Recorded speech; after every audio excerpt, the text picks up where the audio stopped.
I want to tell you a story, not because it is special, but because it is real, because it could be any woman's story.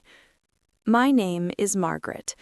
I'm 68 years old, and I spent my entire life helping people, helping my family, helping neighbors, helping friends, helping anyone who knocked on my door, even at 2 a.m.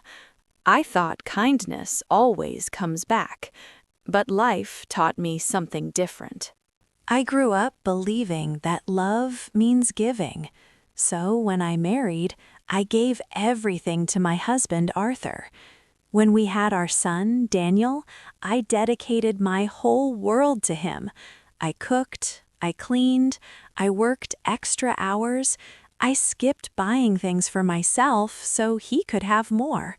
People used to say, "Margaret, you're such a giver," and I would smile proudly, because helping others was my way of feeling useful, of feeling loved. Whenever anyone needed something, they came to me. If someone needed a babysitter, I was there. If someone needed money, I was there. If someone needed food, I was there.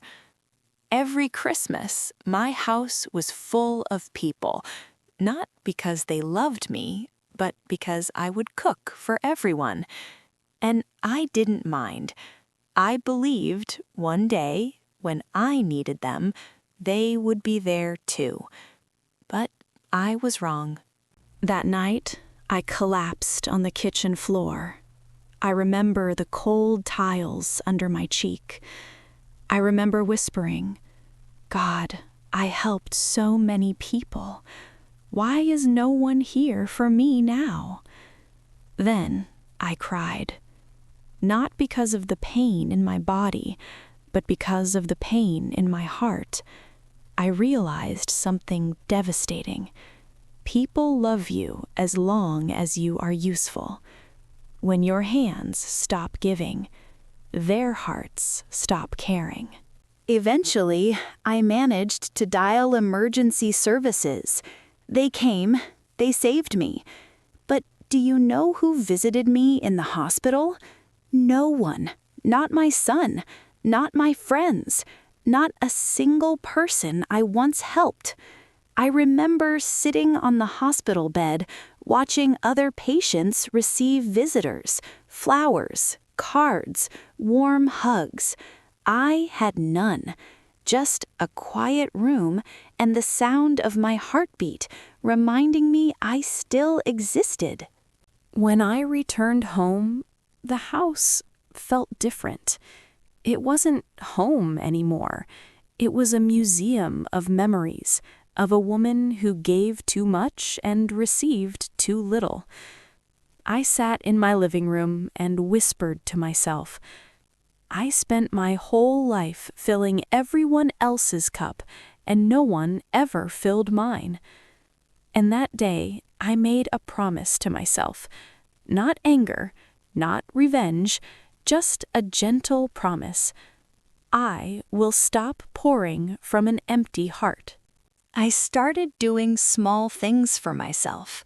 I made tea and enjoyed it slowly. I read books I never had time for. I joined a community group of older women. We laughed together, shared stories, and healed each other. For the first time in my life, I realized something powerful.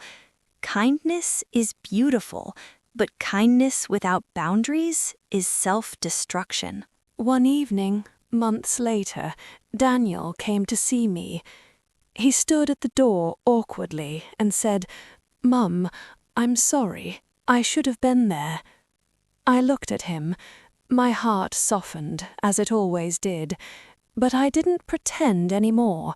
I said gently, "Danny, I don't need you to be perfect. I just need you to be present." He lowered his head. "Mum, can we try again?" I smiled. "Of course, love, but this time it has to be two-sided."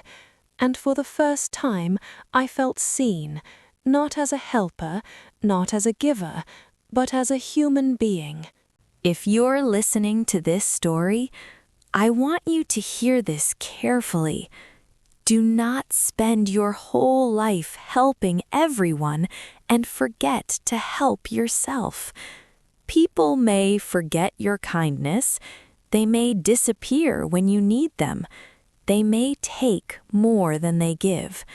But you must protect your heart, because the truth is, you teach people how to treat you by how you treat yourself.